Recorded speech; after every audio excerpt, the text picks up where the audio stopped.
Au niveau du médico-social, elle est vraiment très, on va dire, très chaude. Et nous avons des salariés qui sont en souffrance et qui luttent quotidiennement pour pérenniser, pour pouvoir sauvegarder leur emploi.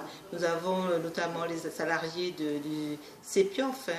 Le CEPIOF, c'est le centre de planification familiale, qui a été repris par le Conseil général, en fait l'ex-AMIOF. Et aujourd'hui, M. Carole semble vouloir revenir, en tout cas dénoncer la convention qui a été reprise à l'époque par le Conseil général.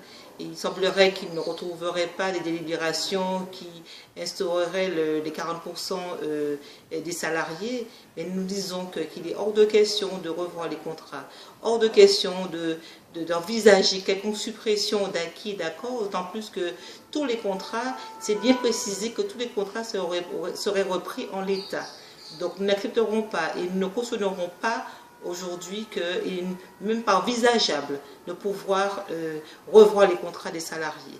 Donc nous avons prévu, nous sommes en attente en tout cas des décisions de M. Carole quant à ce projet de renégociation de cette convention. En tout cas, nous leur avons bien dit qu'il fallait respecter la réglementation, les procédures qui est prévue en cas de dénonciation d'un accord. S'agissant des salariés de Case Grand Moune, c'est une structure qui prend en charge les patients, en tout cas les résidents atteints de maladie d'Alzheimer. Et c'est l'une des seules structures de l'île qui assure des missions dévolues à l'État. Donc aujourd'hui, cette structure se voit menacée, qui souffrent de dettes importantes. Notamment, nous avons été informés qu'il y aurait des loyers impayés, qu'il y aurait des repas non payés, des dettes mais faramineuses aujourd'hui qui fait crouler la structure, et les salariés sont très inquiets et nous nous soutenons, nous les accompagnons, et d'ores et déjà nous avons prévu de rencontrer cette directrice afin de clarifier la situation, en tout cas de faire part aux salariés les perspectives, en tout cas de leur dire quel est le devenir de la structure et en tout cas quel avenir pour les salariés. Nous avons aussi des DP de la structure de la TIR qui prend en charge les patients dialysés. Nous avons aujourd'hui des DP qui sont en place, qui sont affiliés à la CGTM, qui sont bafoués dans leurs droits, puisque nous voyons que le docteur Ranlin, qui est directeur, le médecin coordinateur de cette structure, aujourd'hui, ne respecte pas nos DP. En réunion, il n'a pas répondu aux questions des DP, il les a renvoyés, comme le prévoit la réglementation, aux 8 jours, sauf qu'il n'a toujours pas répondu à ces questions. Et de surcroît, M. le Dr Ranlin a décidé de mettre en place des caméras, sans informer le personnel, sans informer les instances du personnel, et cela lui a été signifié par courrier. Et Dr Ranlin, apparemment, ne serait pas content de cela et aurait agressé une de nos déléguées. Et aujourd'hui, nous nous insurgeons, nous dénonçons ce comportement de ce docteur et nous disons qu'il faut respecter les délégués qui ont été mis en place de manière légale et réglementaire. Et nous veillerons à ce que les droits de nos DP soient respectés. Donc, affaire à suivre. Et nous avons prévu de rencontrer les salariés, également de demander une audience à Dr Ranlin pour qu'il puisse nous expliquer pourquoi ce comportement, pourquoi cette attitude de mépris vis-à-vis des délégués du personnel. Donc nous avons aussi une structure qui aujourd'hui connaît aussi des vicissitudes.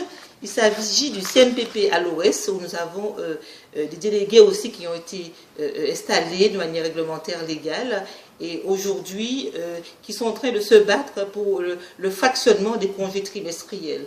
Et nous voyons qu'il y a de l'obstruction, de l'obstacle, et ces délégués aujourd'hui sont déterminés, en tout cas, à faire aboutir leurs revendications. Et en tout cas, pour la CGTM Santé, ce sont des délégués que nous accompagnons, qui sont novices, mais qui sont déterminés. Et par cette détermination et par cette force et cet engagement de leur part, nous souhaitons en tout cas qu'ils puissent réussir et faire aboutir cette demande qui est légitime. Concernant le CHLC, Centre hospitalier Nord Caraïbes, notamment le site de Saint-Pierre, l'hôpital de Saint-Pierre, nous voyons un salarié qui se retrouve sans rémunération, sans emploi, suite à un rapport que le directeur du site, M. Mabourou, aurait adressé au directeur de l'établissement, le mentionnant, le citant sur des faits, uniquement sur des propos, des témoignages rapportés. Et l'administration aujourd'hui ne s'est pas donné les moyens de mener une enquête administrative. Il n'a pas non plus réuni les instances. Et donc voilà, l'administration a préféré se fier à la justice. Mais la CGTM Santé, devant ce constat inéluctable de droit bafoué, la CGTM Santé se réserve de porter une suite à cette affaire. Et en tout cas, n'accepte pas et ne cautionnera pas ce genre de situation. Il y a aussi une déléguée qui a été mise en cause, hein, et cette déléguée, c'est une déléguée de la CGTM Santé, et nous avons interpellé la direction, nous avons d'ores et déjà eu deux audiences avec la direction, non seulement sur la déléguée qui était mentionnée sur ce rapport, et sur la situation du salarié qui se retrouve sans emploi et sans rémunération. L'administration reste campée sur ses positions, et nous avons prévu une rencontre au retour de congé de M. Biron, le directeur du CHLC, afin de voir comment remettre ce travailleur en activité en attendant la décision de justice, puisque la direction a décidé de recourir à la justice, mais dans l'intervalle, ce père de famille se retrouve sans rien. Donc la CGTM Santé ne laissera pas les choses en l'état. Et nous sommes déterminés. Alors, pour le calendrier de la CGTM, nous faisons part des 70 ans de la fonction publique, hein, État, territoriale, hospitalière. Donc la CGTM organise une rencontre le 22 septembre au Parc Floral Aimé Césaire.